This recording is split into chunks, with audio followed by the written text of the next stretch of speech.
Hello. This is the second day of vlog Everyday April, and yesterday something really cool happened. I heard a ring at my door, and there was the postman giving me my Easter package that I got from my parents, and since then I basically can't stop eating the lovely German chocolate I got, because it's really yummy. Okay, I'll eat this up. It's really yummy. Okay, I'll eat this up.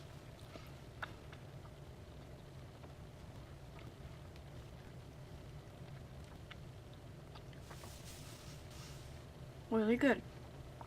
So today's little informative lesson, if you want to call it that, is going to be about the history of chocolate in Germany.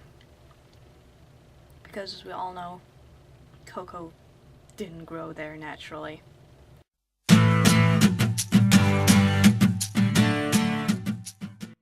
Ever.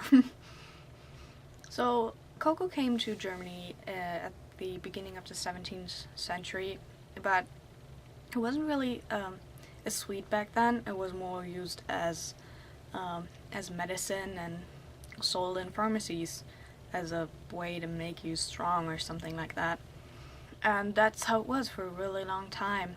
And also that was because it was very expensive in those days because it had to be imported from South America. And also the taxes were really high because Germany wasn't a country back then. It was more like a huge patch of land consisting of many very small little states. And whenever you entered one of those, you had to pay taxes over and over again. So also spreading this product was really expensive, so that's why it wasn't really successful for a long time. That changed in the 19th century when there were no taxes between German states anymore. That was dropped because it just was more convenient that way with everything, really, not just cocoa. So then in the Prussian area around Berlin, people were still kind of skeptical, but that's more like a medicine thing, I don't want to eat that, nah. So, but then in other cities like Leipzig and Dresden, people started going to cafes and drinking hot chocolate, like in other countries like France and Spain, where chocolate was popular for quite a long time. And so those cities became the centers of chocolate production in the 19th century. One of the first factories was opened in Halle, which is near Leipzig, and Dresden, city where I'm from, actually became the center of chocolate production in the 1880s, where 30% of German chocolate was produced there. It wasn't very much at the time because it was still kind of expensive and not everyone ate it, but it grew, and then more and more factories opened. Yeah, more chocolate factories were open, and there were also laws made for the quality of the chocolate because people used to stretch them with weird stuff. It was, with like flour and whatnot, just to reduce the cost because, again, cocoa was expensive back then. But then came the First World War, and the import of cocoa completely stopped. So there was no real cocoa to produce chocolate anymore, so that stopped.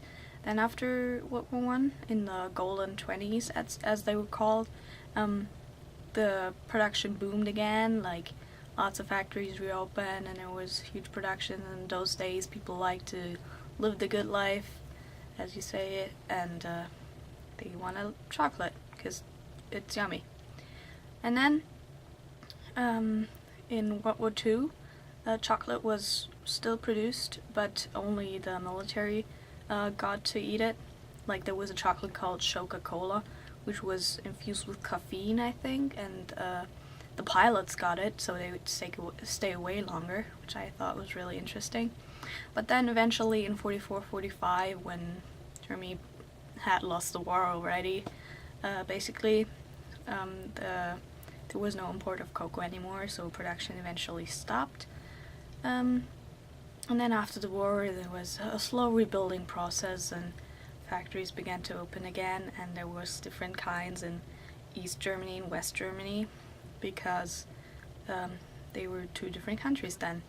And the GDR had difficult at times because the economy wasn't really functioning, and sometimes there was no import of cocoa, and so they used weird stuff to stretch it again. And my parents grew up in East Germany, in the GDR, when it was communist or socialist or whatever you want to call it, and they said they sometimes got really weird chocolate that didn't even taste like chocolate at all. And yeah, but there are some East German sweets that are, but it's not real good German chocolate. And in West Germany, the chocolate factories that we know from Germany today developed, and after East and West were united again, most East German chocolate factories closed or were taken over by the Western companies, and the East German products disappeared from the market for a while, but people kind of missed them because they liked what they had, I guess. So some of them appeared again, and I sometimes eat them, and they're good.